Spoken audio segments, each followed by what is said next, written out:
தமிழ்நாட்டுக்கு நிதி அளித்தும் சிலர் அழுது கொண்டே இருக்கிறார்கள் என்றும் அவர்கள் அழுது கொண்டே இருக்கட்டும் என்றும் ராமேஸ்வரத்தில் நடைபெற்ற மத்திய அரசு விழாவில் பிரதமர் நரேந்திர மோடி தெரிவித்தார்.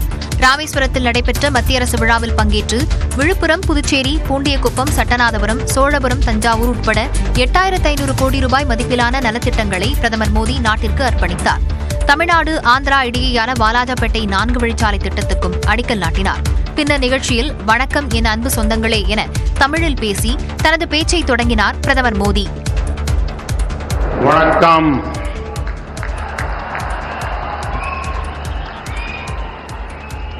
ஏன அம்பு தமிழ சொந்தங்களே.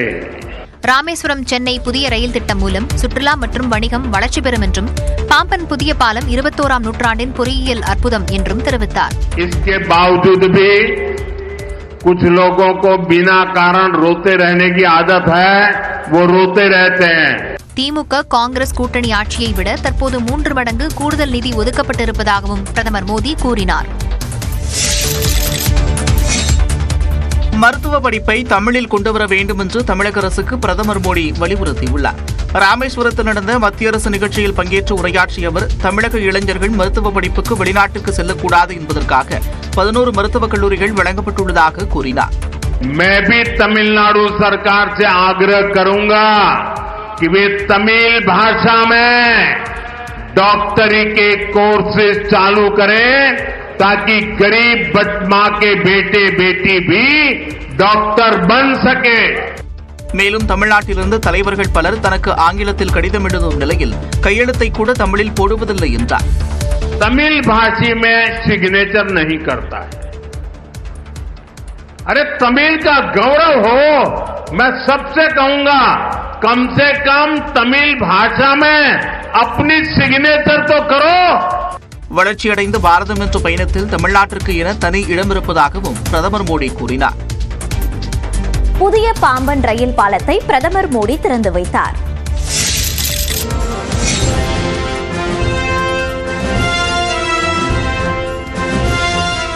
நடுக்கடலில் அமைக்கப்பட்டுள்ள அறிவியல் பொக்கிஷமான பாம்பன் புதிய தூக்கு பாலத்தை பிரதமர் நரேந்திர மோடி நாட்டுக்கு அர்ப்பணித்தார்.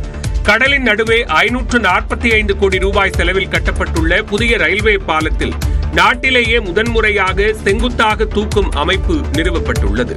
பிரதமர் மோடி ரிமோட் கண்ட்ரோலை அழுத்தியதும் நடுக்கடலில் தூக்கு பாலம் செங்குத்தாக எழும்பியது.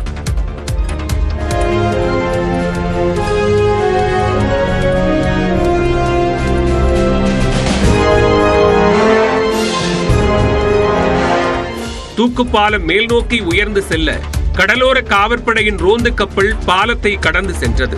அதிலிருந்த வீரர்கள் தேசிய கொடியை அசைத்து பார்வையாளர்களை உற்சாகப்படுத்தினர்.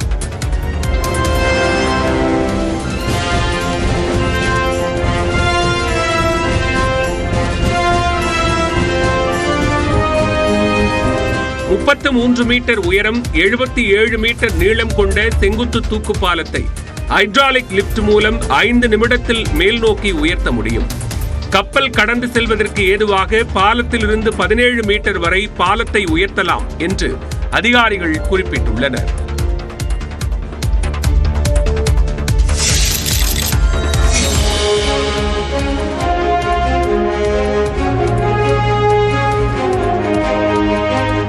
ராமேஸ்வரத்தில் பிரதமர் நரேந்திர மோடி திறந்து வைத்த பாம்பன் பாலம் மின்னொளியில் ஒளிர்ந்த காட்சிகள்தான் இவை. கடலுக்கு நடுவே வண்ண மின் விளக்குகளால் ஒளிர்ந்த பாம்பன் பாலத்தை சாலை பாலம் வழியாக சென்ற மக்கள் கண்டு ரசித்தனர்.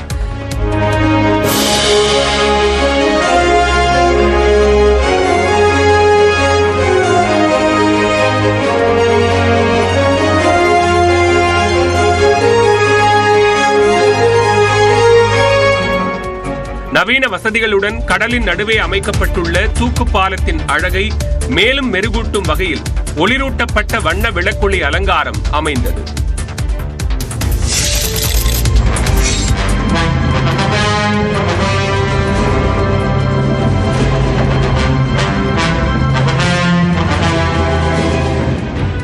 ராமேஸ்வரம், தாம்பரம் இடையிலான ரயில் சேவையை பிரதமர் நரேந்திர மோடி தொடங்கி வைத்ததை அடுத்து புதிய பாம்பன் பாலத்தில் ரயில் சென்ற காட்சிகளே இவை. அந்த ரயிலில் சென்ற ரயில்வே ஊழியர்களும் மாணவ மாணவிகளும் கடலின் மீது உள்ள பாலத்தில் ரயில் சென்றபோது செல்போனில் உற்சாகமாக படம் பிடித்தபடி பயணம் செய்தனர். பாம்பன் புதிய பாலத்தில் முதல் ரயிலை இயக்கிச் சென்றதில் பெருமை கொள்வதாக ரயில் என்ஜின் ஓட்டுநர் தாமரை செல்வன் மகிழ்ச்சி தெரிவித்துள்ளார். வண்டியை ஓட்டி வரும்போது கிடைக்கும் அந்த த்ரில்லிங் வார்த்தைகளால் சொல்ல முடியாத ஒரு அனுபவம். அதிக ஸ்பீடு இப்போ இந்த புதிய பாலம் 50 km ஸ்பீடு அலோவ் பண்றாங்க. அதே பாலத்தில் 10 km இருந்தது. அதனால் இந்த அனுபவமே ஒரு புதிய அனுபவம் தான். இது ரயில்வேயின் மிகப்பெரிய ஒரு அச்சீவ்மெண்ட். பிரதமர் தொடங்கி வைத்த ராமேஸ்வரம் தாம்பரம் விரைவு ரயில் நேற்றிரவு 9:30 மணியளவில் திருவாரூர் வந்தடைந்த போது பாஜகவினர் மலர் தூவி ஆரவாரத்துடன் வரவேற்றனர்.